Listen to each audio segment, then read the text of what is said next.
નમસ્કાર વિદ્યાર્થી મિત્રો, આજે આપણે વાત કરવાની છે પ્રકરણ નંબર 5, જે માનસિક યોગ્યતા કસોટીની અંદર પ્રકરણ નંબર 5, જેનું નામ છે સમાનતા.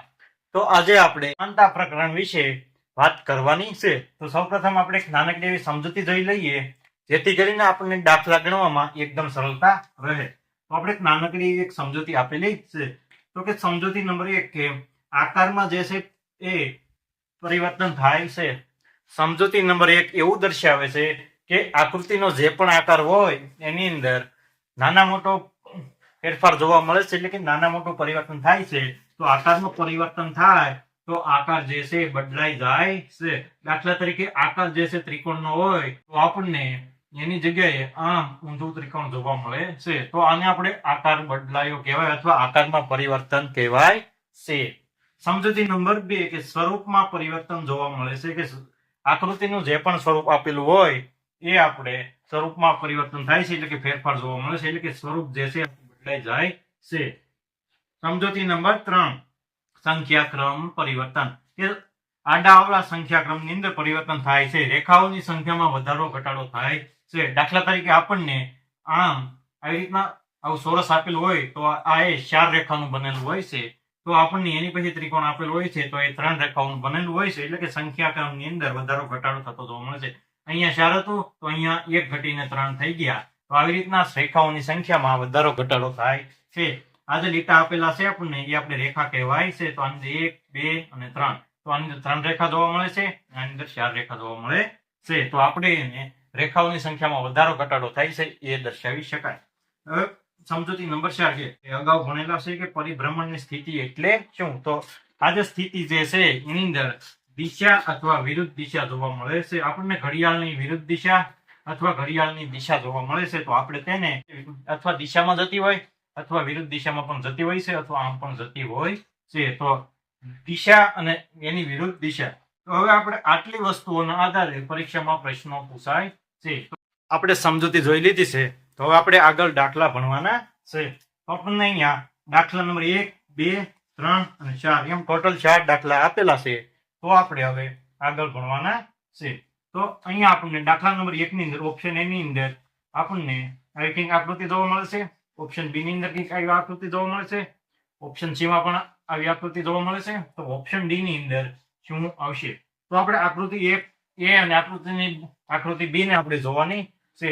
તો સૌપ્રથમ આપણે આ જે એરો છે એ આપણે આકૃતિ બી માં જોવા જઈએ તો આપણને ઉપર જોવા મળે છે, એટલે કે આકૃતિ જે છે આમ ચાલતી જણાય છે, એટલે કે ઘડિયાળની દિશામાં આકૃતિ જાય છે. તો આ જે એરો છે એ સૌપ્રથમ આ બાજુ આવ્યો હોય છે અને એની પછી આમ ખૂણામાં આવ્યો હોય છે, એટલા માટે આકૃતિ આવી રીતના કંઈક બને છે. તો આપણે આકૃતિ સી ની જેમ જ આકૃતિ ડી બનાવવાની છે.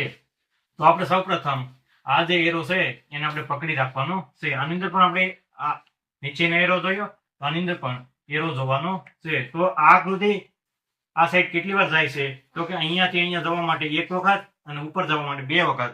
તો આકૃતિ અહીંયાથી અહીંયા જવા માટે 1 વખત અને અહીંયાથી અહીંયા જવા માટે 2 વખત. તો આકૃતિ જે છે એ કંઈક આવી રીતના બનશે.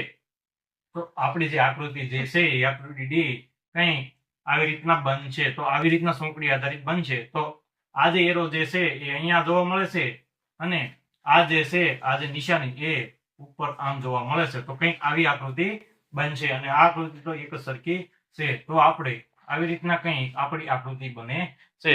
તો પ્રથમ દાખલાનો જવાબ જે છે એ કંઈક આવી રીતના આકૃતિ બને છે. હવે દાખલા નંબર 2. અહીંયા આપણને ઓપ્શન એમાં એક વર્તુળ આપેલું છે.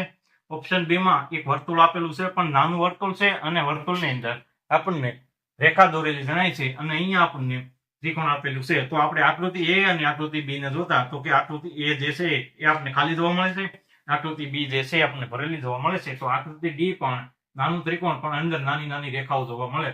તો આપણો જવાબ ડી જે છે આવી રીતના થાય છે. તો આકૃતિ ડી, તો બીજા દાખલાની અંદર આકૃતિ ડી કંઈક આવી રીતના બનશે. ત્રિકોણ અને ત્રિકોણની અંદર નાની નાની રેખાઓ દોરેલી. હવે દાખલા નંબર 3. ઓપ્શન એ ની અંદર એક ચોકઠું આપેલું છે અને એની અંદર સરવાળાની નિશાની જોવા મળે છે. ઓપ્શન બી ની અંદર ચોકઠું આપેલું છે અને એની અંદર નાની નાની રેખાઓ જોવા મળે છે અને ઓપ્શન સી ની અંદર વર્તુળ આપેલું છે અને આપણને સરવાળાની નિશાની જોવા મળે છે. તો હવે આપણે આકૃતિ બી ને જોતા આકૃતિ ડી પણ કંઈક આવી રીતના બનતી હશે. તો આપણે વર્તુળ દોરવાનું છે, એની અંદર આવી રીતના સરવાળાની નિશાની કરવાની છે, પછી આમ નિશાની અને આવી રીતના. તો આકૃતિ બી ની જેમ જ આકૃતિ ડી બનશે, પણ આની અહીંયા આકાર જે છે બદલાઈ જાય છે. તો અહીંયા આપણને વર્તુળ હતું તો અહીંયા પણ વર્તુળ થઈ જશે. શા માટે? તો કે અહીંયા આપણને ચોરસ આપેલું છે તો આમાં પણ ચોરસ હતું, તો અહીંયા વર્તુળ હોય તો અહીંયા પણ વર્તુળ હોવું જોઈએ. તો આપણો દાખલો જે છે એ સાચો બને છે. એની પછી દાખલા નંબર 4. અહીંયા આપણને એક થિયરી આધારિત દાખલો આપેલો છે. તો પરીક્ષાની અંદર આવા પણ દાખલા પૂછાઈ શકે છે, એટલા માટે આપણે આવા દાખલાને પણ ધ્યાનમાં રાખવાના છે. તો અહીંયા લાકડામાંથી બેટ બને તો ગ્લાસની અંદર આપણે શું ભરી શકીએ? તો ગ્લાસની અંદર પાણી ભરી શકીએ? તો કે હા. તો ઓપ્શન એ જે છે એ આપણો રાઈટ આન્સર થાય છે. તો બીજા ઓપ્શન જોવાની જરૂર નથી, પણ આપણે અહીંયા તમામ ઓપ્શન જોઈ લેવાના છે. તો કે આગબટ આવે તો ગ્લાસની અંદર આગબટ સમાય? તો કે ના સમાય, આગબટ નામનો ઓપ્શન આવે નહીં. પછી અહીંયા પાણીથી ચાલતી હોડી, તો હોડી જે છે એ ખૂબ મોટા કદની હોવાથી ગ્લાસની અંદર આવે નહીં. અને અહીંયા તમામ આપેલા છે, તો આવી ભૂલ ક્યારેય કરવાની નહીં. અને તમામ તો આપણે સિલેક્ટ કરવાનું થતું નથી.